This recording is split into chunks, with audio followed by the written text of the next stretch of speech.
주 예수 그리스도의 사랑을 받는 성도 여러분, 오늘의 본문이 누가복음 15장 11절에서 32절 말씀은 성경에 나오는 여러 가지 이야기들 중에서도 가장 널리 알려져 있는 이야기 중 하나라고 할 수 있습니다. 누가복음 15장은 1절을 보시면 모든 세리와 죄인들이 말씀을 들으러 예수님께 가까이 나아왔다는 말씀으로 시작합니다. 그런데 바리새인들과 서기관들은 그 광경을 보고 서로 수군거립니다. 이 사람이 죄인을 영접하고 음식을 같이 먹는다. 그런 바리새인과 서기관들에게 예수님께서는 누가복음 15장에 나오는 세 가지의 이야기를 들려주십니다.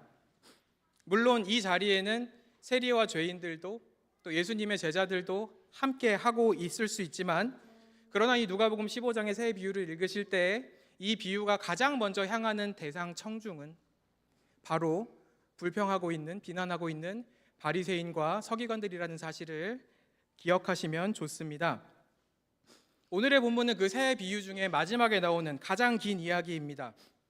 이 이야기가 종종 탕자의 비유라는 익숙한 제목으로 불리는데요, 우리가 사용하는 개역개정 성경을 보면 여기에 잃은 아들을 되찾은 아버지 비유라는 제목이 달려 있습니다. 그런데 이 제목은 아주 만족스럽지는 못한 제목입니다. 왜냐하면 이 이야기는 단지 방탕하게 살다가 뉘우치고 아버지의 집으로 다시 돌아온 어떤 한 아들에 대한 이야기가 아니기 때문입니다. 오늘 본문의 첫 절인 11절에 나오듯이 이 이야기에는 한 명의 아버지와 두 아들이 나옵니다. 그리고 이 이야기의 중심에는 두 아들 중에 어느 한 아들이 아니라 각자 다 자기의 문제를 갖고 있는 두 아들을 변함없는 사랑으로 부르는 아버지가 있습니다. 그래서 예수님께서는 잃어버린 아들을 사랑으로 대하는 이 한 아버지의 이야기를 통하여 죄인을 부르시고 죄인이 회개하는 것을 기뻐하시는 하늘 아버지의 마음을 우리에게 알려주십니다. 오늘 본문의 처음 부분 12절을 보면 한 아버지에게 두 아들이 있었는데 어느 날 그 두 아들 중에 둘째가 아버지에게 와서는 말을 합니다. 아버지 재산 중에 제가 받을 몫을 미리 주세요. 이거는 그냥 아버지 저 용돈 좀 주세요 하는 말이 아닙니다. 이건 유산을 달라는 말인데요. 어린이 여러분, 유산이 뭔지 아시나요? 유산을 언제 받나요?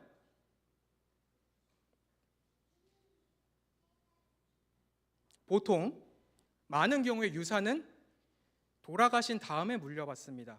맞나요? 그런데 이 둘째 아들은 아직 아버지가 멀쩡히 살아계신데 뒤의 내용을 보면 아들을 향하여 달려올 정도로 아직 건강하신데 이 아버지에게 아버지 돌아가시면 저한테 주실 유산의 제 몫을 미리 좀 주세요 라고 얘기를 합니다. 이거는 이렇게 말하는 것이나 다름이 없습니다. 아버지, 나는 더 이상 아버지의 밑에서 살기 싫어요. 내 맘대로 살고 싶어요. 근데 말입니다, 아버지의 돈은 좀 주시면 좋겠네요. 어떻게 들리세요? 굉장히 이기적이고 무례한 말입니다. 오늘날도 그럴 텐데 예수님 당시 문화에서 아들이 살아계신 아버지한테 와서 이런 얘기를 한다는 건 가히 폐륜적이라 부를 수 있는 일입니다. 굉장히 충격적인 말입니다. 그런데 비유 속 아버지는 이렇게 무례한 요구를 하는 둘째 아들한테 아무런 꾸지람도 하지 않고 그냥 요구한 대로 재산을 각각 나눠줍니다. 그러자 자기 몫의 유산을 미리 받은 이 둘째 아들은 며칠 지나지 않아서 재산을 싹 정리해서는 먼 나라로 훌쩍 떠나버립니다. 며칠이 안 되어 떠났다는 말 속에서 이 둘째 아들이 한시라도 빨리 아버지의 집에서 벗어나고 싶었구나 하는 것을 생각하게 됩니다.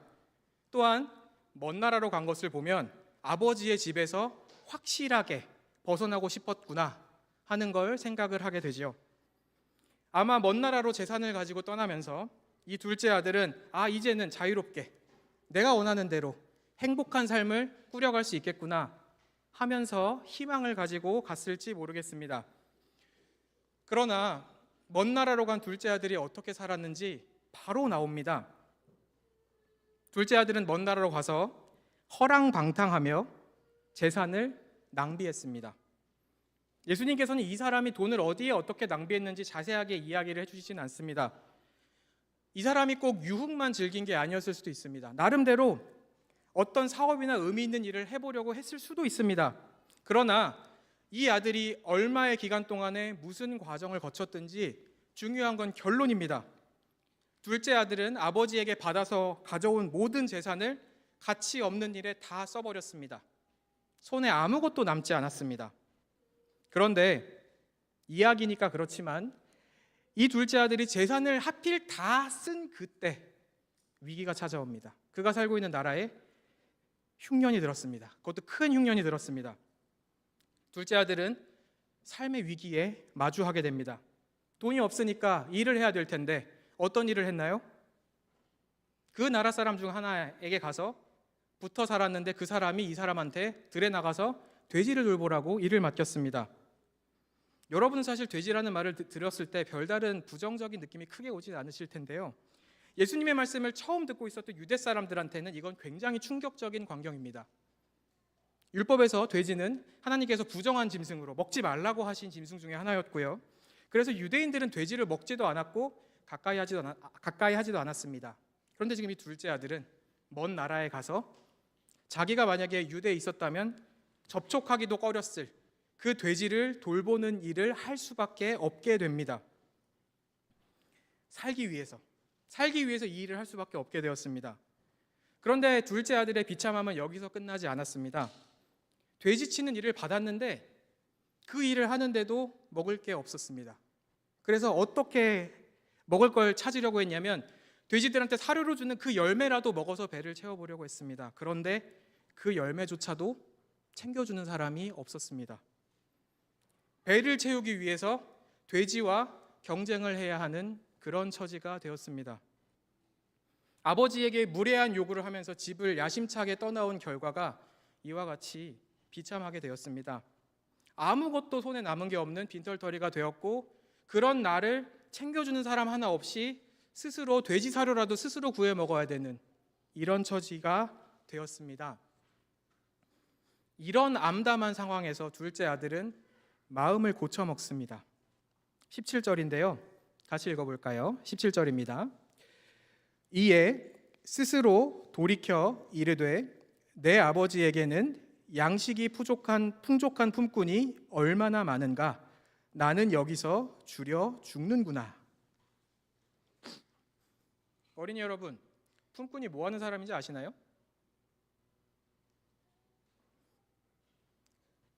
지금 우리는 잘 안 쓰는 말이죠. 품꾼은 뭐 하는 사람이냐면 하루 와서 일을 한 다음에 그날 일한 대가를 받아서 가는 사람입니다. 일일 노동자입니다. 그런데 둘째 아들은 먹을 것조차 없는 자기 처지를 보면서 내가 떠나온 아버지의 집은 어떤 곳이었지 하고 다시 생각을 하게 됩니다. 아버지의 집은 어떤 곳이었냐면 나는 지금 여기서 돼지 사료조차도 챙겨주는 사람이 없는데 내 아버지의 집은 하루 와서 일하고 돌아가는 품꾼한테도 먹을 것을 넉넉하게 챙겨주는 그런 집이었구나. 내 아버지는 하루 왔다 가는 일꾼한테도 먹을 것을 풍족하게 주는 그런 주인이었구나. 이 사실을 깨닫게 됩니다. 그리고 이 생각을 한 다음에 둘째 아들은 아버지께 다시 돌아가기로 결심을 합니다. 돌아가면 근데 아버지께 무슨 말씀을 드릴까 고민을 하다가 이렇게 말하기로 마음을 먹습니다. 18절인데요.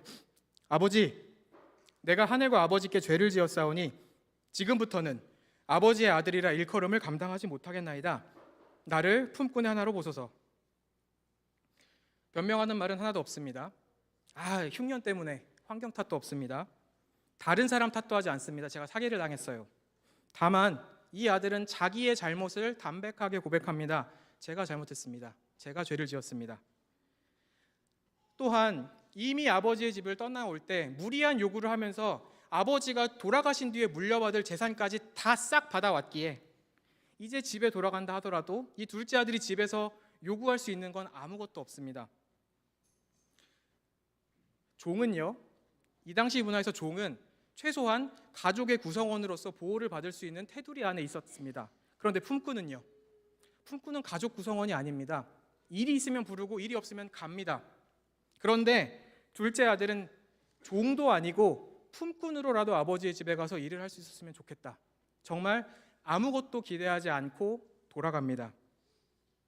우리는 여기서 하나님께서 우리에게 가르쳐 주시는 회개의 중요한 모습을 볼 수 있습니다. 회개는 상황이 나빠졌기 때문에 왜 이렇게 됐지? 내가 뭘 잘못했을까? 내가 뭘 잘못했나 보다 하고 상황 앞에서 비로소 돌이키는 게 아닙니다. 단지 후회하는 마음이 아닙니다. 물론 회개하는 사람의 마음에는 후회하는 감정도 있고 슬퍼하는 감정도 있습니다. 그러나 회개의 핵심은 내가 얼마나 감정을 많이 느끼느냐는 아닙니다. 회개는 내 잘못을 있는 그대로 고백하고 변명하지 않고 하나님의 자비를 기대하면서 하나님께 나아가는 것입니다. 이 비유에서는 둘째 아들이 스스로 돌이켰다라고만 나오지만 우리는 성경 다른 곳에서 사람의 마음이 바뀌고 자기 죄를 스스로 인정하고 그걸 뉘우치면서 하나님께 돌아가는 그 일은 절대로 사람의 마음속에서 스스로 일어날 수 있는, 자연적으로 일어날 수 있는 일이 아니라 그 사람의 마음속에서 보이지 않게 일하고 계시는 성신 하나님의 일하심의 결과라고 알려줍니다. 하나님께서 눈을 열어주셔야지 우리는 우리가 뭘 잘못했는지를 알 수 있습니다. 그리고 하나님께서 마음을 돌이켜 주셔야지 우리는 죄를 고백하면서도 하나님께로 돌아갈 수 있습니다. 둘째 아들은 마음으로만 혼자 후회하면서 앉아있지 않습니다. 마음을 결정하고 이제는 집으로 돌아갑니다. 먼 나라에 왔습니다. 먹을 것도 없는 빈털터리 처지입니다. 그런데 여기서 먼 나라에 있는 자기 집으로 돌아가려면 어떻게 해야 했을까요? 이 역시도 이 이야기에선 나오지 않지만 결코 쉬운 과정이 아니었을 겁니다. 그리고 그 먼 길을 거쳐서 집으로 돌아오는 둘째 아들의 마음은 어땠을까요? 환영을 기대할 수 없는 상황 아닙니까? 빈털터리가 되어서 이렇게 돌아오는 자신을 과연 아버지가 보시면 뭐라고 할지, 다른 가족들이나 동네 사람들은 나를 보고 뭐라고 할지 걱정도 됐을 것이고 두렵기도 했을 겁니다. 그렇지만 그는 아버지의 집으로 돌아갑니다. 그리고 예수님께서는 이어서 돌아오는 둘째 아들을 본 아버지의 행동에 대해서 들려주십니다. 20절 뒷부분을 보면 아직도 거리가 먼데 아버지가 그를 보고 측은히 여겨 달려가서 목을 안고 입을 맞췄다고 적습니다. 둘째 아들이 아직 저기 멀리 있습니다. 그런데 아버지는 멀리서 자기 아들을 알아봅니다. 그동안 얼마나 시간이 흘렀을까요? 모릅니다. 게다가 둘째 아들의 몰골이 어땠을까요?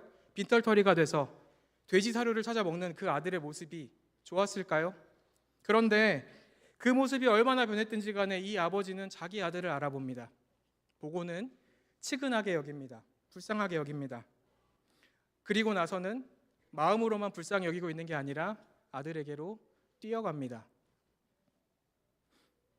나이든 사람이 달려가는 거, 특히 이 문화에선 자꾸 문화 얘기를 하게 되는데 이 문화에서 굉장히 품위 없는 일입니다. 체면을 깎는 일입니다. 그러나 돌아오는 아들을 본 아버지는 자기 체면 같은 거 생각하지 않습니다. 아들에게로 달려갑니다.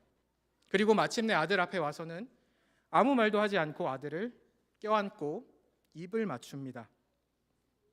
이 장면에서 두 사람 사이에 아직 단 한마디의 말도 오가지 않았습니다. 그러나 둘째 아들은 이미 이것만으로도 내 아버지가 지금 나를 어떻게 생각하고 있는지를 충분히 알 수 있었을 겁니다. 마침내 아버지 앞에 선 둘째 아들이 준비했던 말을 시작합니다. 21절입니다. 제가 읽으면 같이 읽어주시겠습니까? 아들이 이르되 아버지 내가 하늘과 아버지께 죄를 지었사오니 지금부터는 아버지의 아들이라 일컬음을 감당하지 못하겠나이다 하나. 둘째 아들은 아마도 예상하지 못했을 아버지의 정말 따뜻한 환영을 받았습니다. 그러나 따뜻한 환영을 받았다고 해서 태도를 바꾸지 않습니다. 아버지, 한 번만 용서해 주세요. 저를 아들로 다시 받아주세요. 이렇게 요구하지 않습니다. 돌아오기 전에 생각한 그대로 아버지 저는 죄인입니다. 저는 아버지의 아들의 자격이 없는 놈입니다. 이렇게 말씀을 드립니다. 그런데 이 아버지는 아들이 준비했던 말을 다 마치기도 전에 종들을 불러서 명령합니다. 제일 좋은 옷을 내어다가 입히고 손에는 가락지를 끼우고 발에는 신발을 신겨라. 아버지는 둘째 아들을 종이나 품꾼으로 받아주는 것이 아니라 환영하면서 아들의 지위에 회복시켜 줍니다. 아들의 지위를 나타내는 좋은 옷을 입히고 신발을 신게 하고 반지를 끼게 하여 그 사실을 모든 사람 앞에서 확인시켜 줍니다. 형제자매 여러분, 이것이 예수님께서 우리에게 보여주시는 하나님의 마음입니다. 하나님께 돌아갈 때 어떤 사람도 하나님 앞에 뭐 내놓을 게 없습니다. 저는 반성했습니다. 이제부터는 제가 하나님께 쓸만한 사람이 되었습니다. 저를 이제 믿어주십시오 하면서 돌아갈 수 있는 사람 아무도 없습니다. 그러나 하나님께서는 저는 아무것도 주님을 위하여 할 능력이 없는 죄인입니다라고 고백하며 돌아오는 이 죄인들을 그래 하고 마지못해 받아주시는 분이 아니라 기뻐하십니다. 잃었던 자를 찾아서, 죽었던 자가 다시 살아서 기뻐하십니다. 이제 비유의 초점이 둘째 아들과 아버지에게서 지금까지 나오지 않았던 첫째 아들에게로 옮겨갑니다. 첫째 아들은 밭에서 일을 하다가 지금 집으로 돌아왔습니다. 먼 나라에 가서 유산을 다 쓰고 빈털터리로 돌아온 둘째 아들과는 반대로 집에 머물러서 아버지 옆에서 성실하게 일하고 있는 모습으로 등장을 합니다. 그런데 첫째 아들이 이제 집에서 돌아오는 길에 집에서 어떤 음악 소리와 춤추는 소리가 나는 것을 듣고 종 하나를 불러서 이게 무슨 일인가 물어봅니다. 종은 대답합니다. 당신의 동생이 건강히 돌아와서 아버지가 건강한 그를 다시 맞아들이게 됨을 인하여 살진 송아지를 잡았습니다. 이 말을 들은 첫째 아들의 반응이 어떤가요? 다른 사람들처럼 함께 기뻐하는 게 아니라 화를 냅니다. 분노합니다. 그리고 잔치가 열리는 그 집 안으로 들어가려고 하지 않습니다. 이 장면에 놀라운 반전이 있습니다. 오랫동안 집을 떠나 있어서 잃어버린 아들이라고 생각했던 둘째 아들이 마침내 돌아와 아버지의 환영을 받으면서 아버지와 함께 집 안에 들어와 있는데, 지금까지 항상 집에 있다고 생각했던 첫째 아들이 아버지와 함께하기를 거부하고 집 밖에 서 있습니다. 화가 난 채 말입니다. 아버지는 큰아들을 부르러 밖으로 나왔습니다. 같이 들어가자고 권합니다. 그런데 첫째 아들은 자기를 부르러 나온 이 아버지에게 불평을 쏟아붓습니다. 29절에서 30절을 다시 제가 읽겠습니다. 내가 여러 해 아버지를 섬겨 명을 어김이 없거늘 내게는 염소 새끼라도 주어 나와 내 벗으로 즐기게 하신 일이 없더니 아버지의 살림을 창녀들과 함께 삼켜버린 이 아들이 돌아오매 이를 위하여 살진 송아지를 잡으셨나이다. 첫째 아들은 돌아온 둘째 아들을 내 동생이라고 하지 않고 이 아들이라고 하는데요. 원문 그대로 옮기면 표현이 더 셉니다. 당신의 이 아들입니다. 내 동생이 아니라 당신의 이 아들을 위해서, 아버지의 살림을 다 허비해버린 이놈을 위해서 송아지를 잡으셨나요? 아버지, 저는 이놈을 동생으로 도저히 인정하지 못하겠습니다. 첫째 여러분, 저도 첫째인데요. 첫째 아들의 불평이 어떻게 생각되시나요? 일리가 있다고 생각이 되시나요? 왜 잘못됐는지 말씀을 드리겠습니다. 일단 첫째 아들은 29절에서 뭐라고 얘기를 하냐면, 제가 여러 해 동안 아버지를 섬겨서 명을 어김이 없었다고 말합니다. 근데 여기서 섬겼다는 말은 그냥 말을 잘 들었다는 얘기가 아니라 종노릇했다라는 말입니다. 첫째 아들은 아들로서 아버지를 사랑하며 자기의 일을 감당한 게 아니라 종처럼 일했다고 스스로 생각하고 있습니다. 또한 두 번째로 첫째 아들은 아버지가 돌아온 동생을 위하여 송아지를 잡은 것과 그동안 아버지가 노력하는 자기를 위해서 염소 새끼 한 마리 주지 않았다는 그 사실 두 개를 양쪽에 나란히 놓고서 마치 이 두 개가 서로 대등한 것처럼 비교를 합니다. 왜 나한테는 보상이 없나요? 나는 잘못한 것도 없고 오히려 난 잘했는데요. 한 대로 보상을 해주셔야 되는 게 공평한 거 아닌가요? 이렇게 따집니다. 저한테는 순종을 했으니까 저한테는 보상을 주시고, 이 지금 잘못을 하고 돌아온 이놈한테는 마땅히 그에 대한 대우를 해주셔야 되는 거 아닙니까? 근데 이게 맞아요? 여러분, 둘째 아들은 분명히 큰 잘못을 저질렀습니다. 본인도 인정합니다. 그런데 그런 둘째 아들을 옆에서 봤을 때 첫째 아들이 얼마나 답답하고 속이 터졌을지는 충분히 인간적으로 이해를 할 수가 있습니다.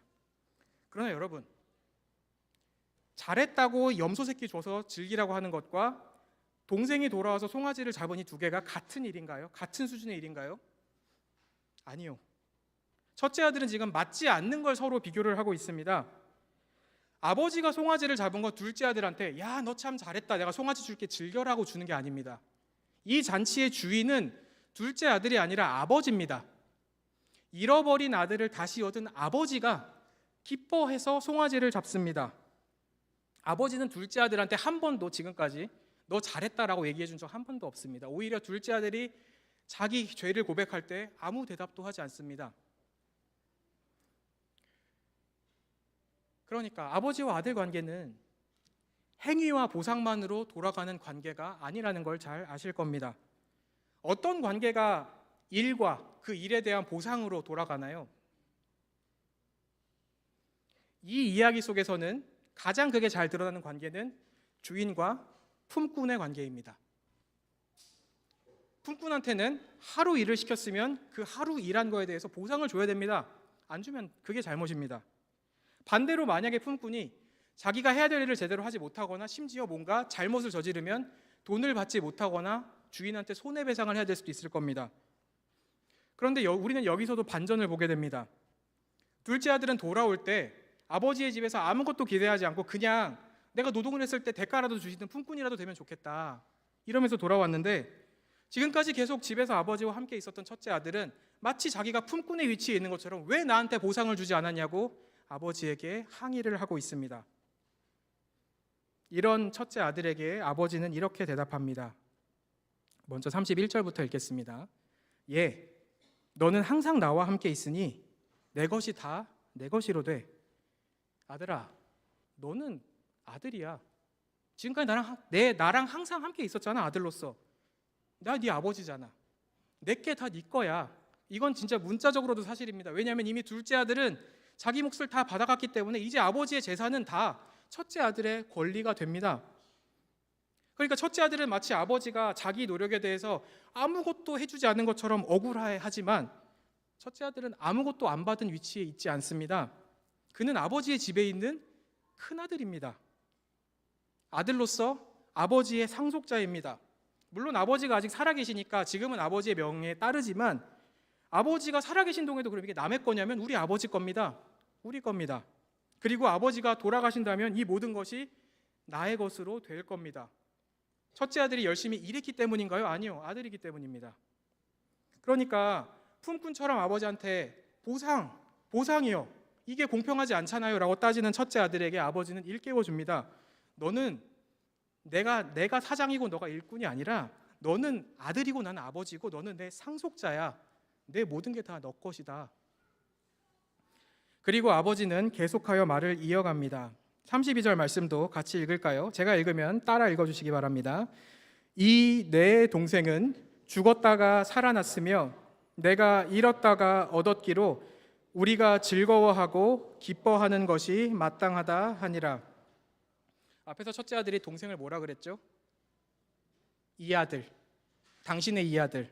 그런데 아버지는 다시금 상기시켜줍니다. 내 동생이다. 동생이 돌아온 것은 가족으로서 함께 기뻐해야 할 일이야. 선택사항이 아닙니다. 마땅히 그렇게 해야 된다고 지금 아버지는 첫째 아들에게 알려줍니다. 우리는 현실에서 가족관계에 여러 가지 문제를 겪을 수 있습니다. 때때로는 이 이야기 속에 있는 둘째 아들처럼 사고를 치고 소식이 끊겨서 정말 잃어버린 것과 같은 상태를 겪기도 합니다. 그런데 만약에 그랬던 우리 가족이 만일 자기 과거의 잘못을 진정으로 뉘우치면서 돌아온다면, 그렇다고 해서 그 사람이 과거에 저지른 모든 잘못이 사라지는 건 아니지만 뉘우치면서 돌아왔다는 그 사실 자체가 가족에게는 기뻐할 만한 일이 됩니다. 예수님의 이야기는 여기서 끝납니다.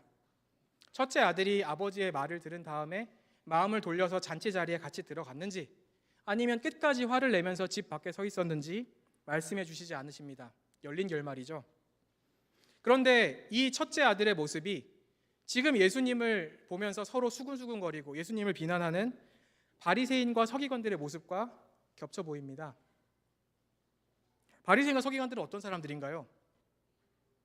이미 들으셨는지 모르겠지만 이 사람들은 결코 함부로 평가할 만한 사람들이 아닙니다.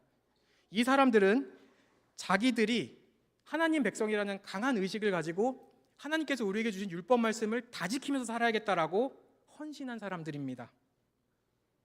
그런데 이 사람들의 헌신이 어떤 방향으로 갔냐면, 그들은 자기들이 이렇게 열심히 살고 있기 때문에 우리는 하나님 앞에서 괜찮게 살고 있다라고 생각했습니다.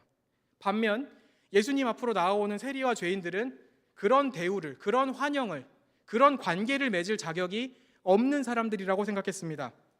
그래서 왜 그런 세리와 죄인들을 가까이 하는지 모르겠다 하고 예수님을 비난합니다. 지금 죄인의 마음을 돌이켜서 그 사람들을 자기 죄를 고백하면 나오게 하시는 그 하나님의 능력이 눈앞에서 벌어지고 있는데, 그걸 눈으로 똑똑히 보고 있으면서 이 사람들은 근데 이게 맞아요? 이거 공평하지 않아요.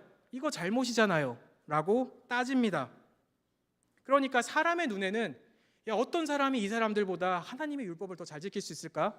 이 사람들보다 누가 더 하나님의 자녀답게 살 수 있을까라고 생각할 만한 그런 바리새인과 서기관들이었는데, 비유 속 첫째 아들에게 아버지에 대한 사랑도 없고 동생에 대한 사랑도 없었던 것처럼, 그렇게 열심히 율법을 지키려고 애썼던 이 사람들에게서 하나님이 말씀하신 율법의 가장 중요한 두 가지 정신, 하나님 사랑, 이웃 사랑, 찾아볼 수가 없었습니다.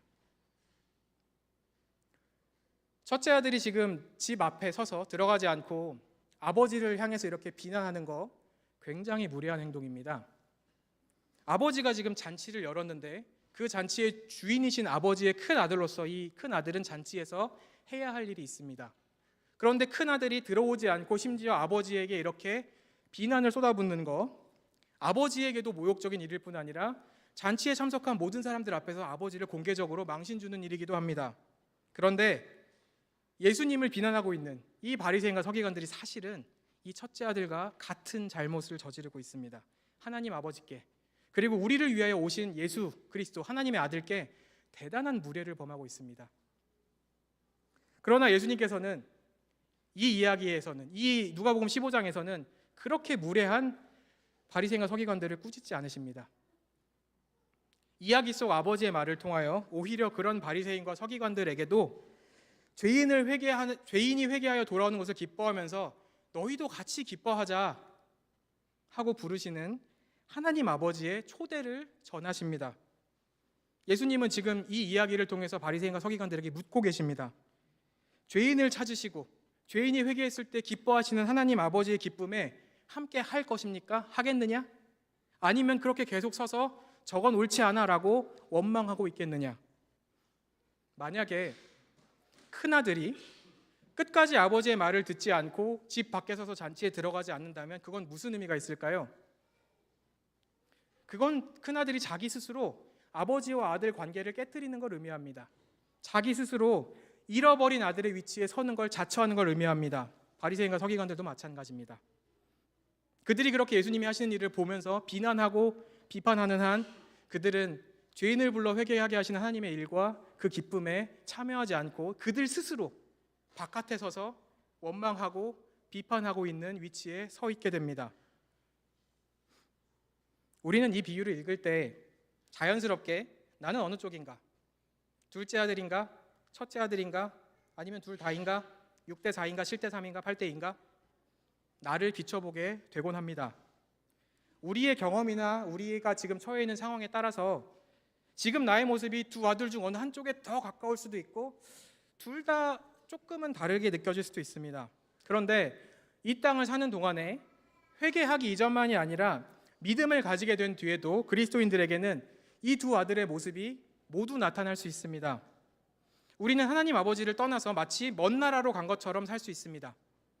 하나님 말씀보다 내가 바라는 것, 세상에서의 인정, 성취, 그것이 무엇이든 간에 하나님이 원하시지 않는 것을 위하여 살 수 있습니다. 다른 한편으로 우리는 교회 안에 성실하게 머물러 있는 것처럼 보이면서도 첫째 아들처럼 마음을 잃어버릴 수 있습니다. 심지어 둘째 아들처럼 회개하며 돌아온 사람들도 이 땅을 사는 동안에 시간이 지나면 마치 첫째 아들과 같은 위치에 그런 마음을 가지게 될 수도 있습니다. 처음에는 은혜에 감사하면서 그저 감사하면서 기뻐하면서 나왔지만 신앙생활을 하는 연차가 쌓여가면서 내가 이만큼 하나님을 섬기고 내가 하나님에 대해서 이만큼 나는 안다. 저 사람보다는 내가 낫지. 저건 잘못이구나. 저건 잘못하는 거구나. 저건 부족하구나. 이렇게 나에 대한 인정과 다른 사람에 대한 판단과 비교하는 마음이 우리 마음속에 언제든지 생길 수 있습니다. 둘째 아들처럼 대놓고 멀리 떠난 상태는 당연히 위험하지만 이 이야기에서 예수님께서 더 강조하시는 위험성은 첫째 아들처럼 겉으로 보기에는 멀쩡히 있는 것 같은데 사실 그 마음이 떠나 있는 상태가 더 위험하다는 점을 생각하게 하십니다. 예수님께서 누가복음 15장에서는 그렇게 하지 않으시지만 복음서를 보면 이 땅에서 활동하시는 동안에 바리새인과 서기관들에게 굉장히 매서운 말, 굉장히 날카롭고 비난하는 그런 강한 말들을 많이 하십니다. 왜 그러셨을까요? 겉으로 드러나는 행위만 보면 그 사람들보다 훨씬 악하게 사는 사람들이 널려 있는데 왜 굳이 이렇게 그래도 열심히 살아보려고 하는 바리새인과 서기관들한테 심한 말을 그렇게 하셨어야 했을까요? 하셨어야 하니까 한 겁니다. 예수님이 괜히 필요도 없는데 가서 시비를 거신 게 아닙니다. 그만큼 그 사람들한테 자기들이 옳다, 우리는 잘하고 있다라는 마음이 그렇게 강하게 있었기 때문입니다. 그러면서 자기를 인정하면서 정작 죄인을 부르러 오신 구약 성경에 약속하신 메시아인 그들의 구세주의자 왕인 예수 그리스도를 눈앞에 두고서도 의심하고 이거 아닌데? 반대하고 이 사람 잘못하고 있는데 정죄합니다. 그러면서 예수님을 통해서 죄인을 부르시는 그 하나님의 기쁨에는 관심이 없습니다. 참여하기를 거부합니다. 이렇게 많은 경우에 첫째 아들과 같은 상태에 있는 사람들은 자기가 스스로 내가 잃어버린 자녀라고 생각하지 않습니다. 잘하고 있다고 생각합니다.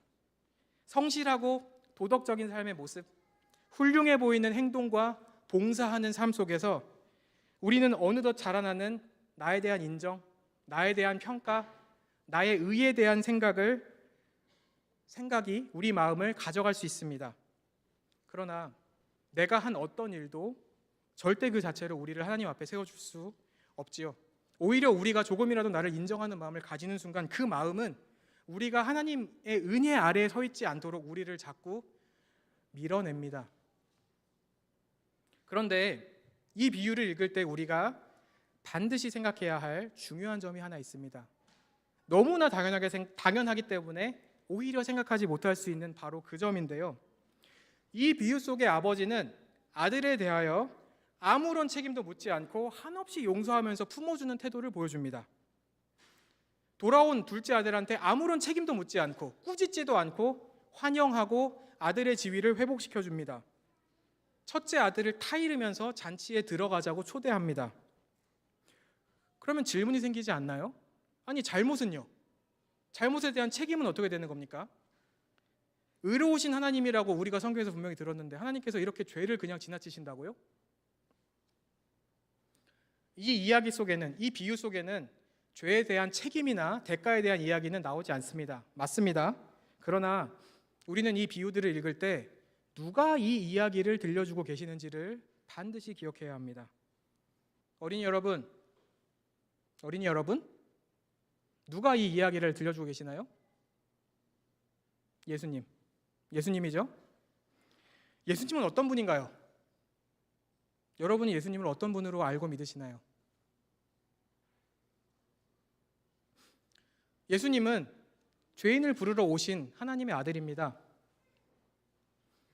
죄인을 부르기 위해서 사람으로 이 땅에 오신 영원하신 하나님의 유일한 아들입니다. 이 비유에 등장하지 않는 진짜 아들입니다. 하나님이 약속하신 메시아입니다. 그리스도입니다. 하나님과 사람 사이를, 죄로 인해서 깨져버린 그 하나님과 사람 사이를 다시 회복해서 하나님과 그 백성 사이를 다시 화목하게 만들기 위하여 이 땅에 중보자이자 구원자로 오신 분입니다. 이야기 속 첫째 아들은 집을 떠나 먼 나라로 간 동생을 찾으려고 하지 않았습니다. 그러나 예수님께서는 죄인을 불러 회개시키기 위하여 하늘에서 이 땅에 사람으로 내려오셨습니다. 이야기 속 첫째 아들은 동생을 환영하는 잔치를 연 아버지에게 화를 냈습니다. 그러나 예수 그리스도께서는 죄인이 회개하고 돌아올 때 하늘 아버지와 함께 기뻐하십니다. 이야기 속 첫째 아들은 돌아온 동생을 동생으로 인정하기조차 거부합니다. 그러나 예수님께서는 감히 비교가 되지 않는 피조물이자 죄인인 우리를 형제라 부르기를 부끄러워하지 않으셨습니다. 이야기 속 첫째 아들은 동생을 위하여 아무것도 희생하려 하지 않았습니다. 그러나 하나님의 참된 아들이신 예수님께서는 우리를 온전한 의의 옷으로 입혀주시기 위하여 자기 생명을 내어주셨습니다. 우리는 값을 내지 않고 값없이 용서를 받습니다. 그러나 하나님께서도 값을 내지 않으신 것은 아닙니다. 우리에게 값없는 용서를, 우리에게 대가를 받지 않고 우리를 용서해 주시기 위하여 하나님께서는 유일한 아들의 희생이라는, 유일한 아들의 피 흘림과 고난과 죽음이라는 세상 어떤 것으로도 대신할 수 없는 가장 값비싼 대가를 치르셨습니다. 아버지께서 영원한 아들이 악인들의 손에 십자가에 못 박혀 고난을 받고 조롱을 당하도록 허용하셨고, 심지어 십자가에 못 박힌 그 아들에게서 고개를 돌리기까지 하셨습니다. 그리고 아들은 그렇게 하시는 아버지의 뜻에 죽을 듯이 괴로워하면서도 죽기까지 순종하셨습니다.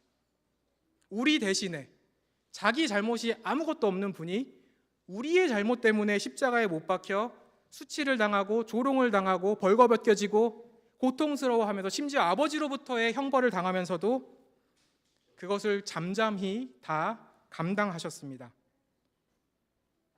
그러니까 성도 여러분, 잘못한 두 아들을 무한한 사랑으로 품어주는 이 아버지의 이야기는 이 세상에서 오직 진정한 아들, 우리 대신에 자기를 희생하신 하나님의 참된 아들이신 예수님만이 우리에게 해주실 수 있는 이야기입니다. 그러니까 우리는 막연하게 하나님은 사랑이 많으시잖아, 하나님은 사랑이 많으시니까 용서해 주실 거야 라고 얘기해서는 안 되겠죠. 하나님께서, 의로우신 하나님께서 이 이야기 속 아버지처럼 우리에게 아무런 책임도 묻지 않고 우리를 용서하시고 사랑으로 받아주실 수 있는 이유는 예수 그리스도의 십자가입니다. 그 그리스도 안에서 우리를 의롭다 하실 뿐 아니라 우리를 종으로 받아주시는 게 아니라, 우리는 종만도 못한데 우리를 하나님의 자녀로 받아주셔서 우리가 하나님의 유일한 아들이신 예수 그리스도와 함께 앞으로 하나님의 나라를 함께 상속받게 하십니다.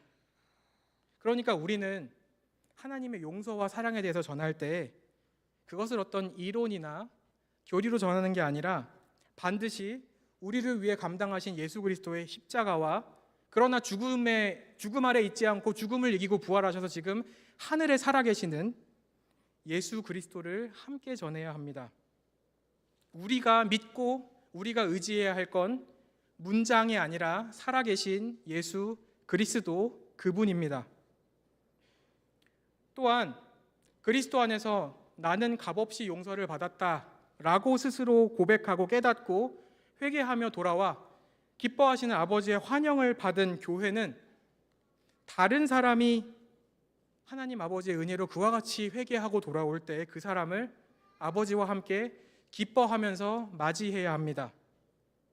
물론 죄를 가볍게 여기라는 말씀은 절대 아닙니다. 죄로 인해서 일어난 피해와 상처와 책임들을 다 그냥 없는 것처럼 여기라는 얘기가 아닙니다. 이 땅에서 죄의 영향이나 결과는 사람이 감당하기 어려운 문제입니다. 그렇지만 우리는 거기에 굴복해서 지지 않고 성신을 의지하여 평생 동안 함께 거기에 싸웁니다. 예수님 안에 온전한 승리와 회복과 영원한 삶이 이미 우리에게 주어졌기에 교회는 죄의 위력 앞에서 낙심하고 한탄하고 때로는 좌절하면서도 예수 그리스도를 바라보면서 지지 않고 주님을 의지하여 오늘도 다시금 한 걸음을 떼놓을 수 있습니다. 주님의 사랑을 받는 성도 여러분, 예수님께서 우리에게 이 이야기를 통해서 하늘 아버지의 사랑을 우리에게 보여주십니다. 예수 그리스도 안에서 하나님께서는 우리의 아버지이십니다. 아버지께서 예수 그리스도 안에서 죄인을 찾으시고 자기 의를 주장하며 불평하는 바리새인과 서기관들도 같이 이 기쁨을 즐기자라고 초대하십니다. 만약에 성신 하나님께서 우리 중 누구에게든 내가 지금 잘못된 길을 가고 있었구나라고 깨닫게 하신다면, 내가 지금 둘째 아들처럼 멀리 떠나 있든지 첫째 아들처럼 겉으로 보기에는 문제가 없지만 마음이 어디로 다른 데 가 있든지 상관없이 내 죄를 고백하며 예수님께로 나오시기 바랍니다. 나에게는 자격이 없습니다. 그래서 두렵습니다. 그러나 그리스도께서 자격이 없는 우리를 위하여 죽으셨기에 하나님 아버지께서는 그리스도 안에서 회개하고 돌아오는 죄인을 기쁘게 맞아주십니다. 왜냐하면 우리가 지은 어떤 죄보다도, 우리의 능력 없음보다도 하나님의 유일한 아들의 희생의 가치와 하나님의 능력은 비교할 수 없이 크기 때문입니다. 성신께서 여기 있는 우리 모두의 믿음을 더욱 튼튼하게 세워주시고 우리 마음을 계속하여 새롭게 하셔서 우리가 보상을 바라는 일꾼의 마음을 가지지 않고 하나님의 자녀로서 아버지께서 주시는 모든 은혜 안에 감사하며 살게 하여 주시기를 함께 구하십시오. 또한 우리가 하늘 아버지의 자녀가 된 사람답게 하나님에게서 다른 어떤 사람에게 죄를 뉘우치고 돌아오게 하시는 그 은혜를 베풀어 주실 때에 판단하지 말고 옆에 서서 이게 아닌 것 같은데요 하고 불평하지 말고 진정으로 함께하는 그런 우리 모두가 되게 하시기를, 그럴 수 있도록 성신께서 우리의 믿음을 더욱 세워주시고 붙잡아 주시기를 함께 기도하시기 바랍니다. 기도하겠습니다.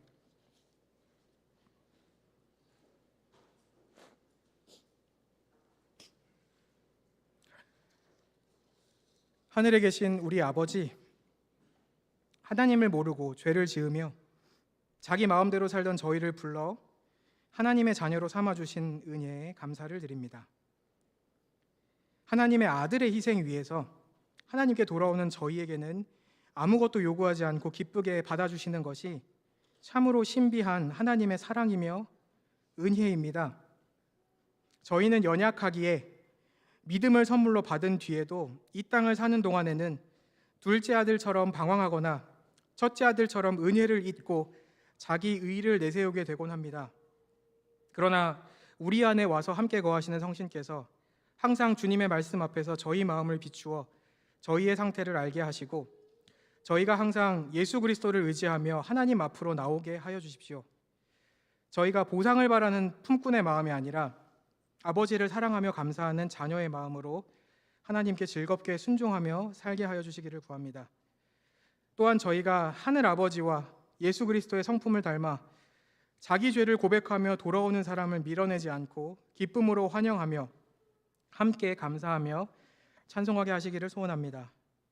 이번 한 주 동안에도 저희가 어디에 있든지 무엇을 하든지 아버지의 은혜 아래서 살아가는 하나님의 자녀임을 잊지 않게 하여 주십시오.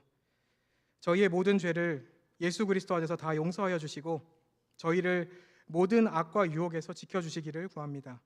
우리 구주 예수 그리스도의 이름으로 기도합니다. 아멘.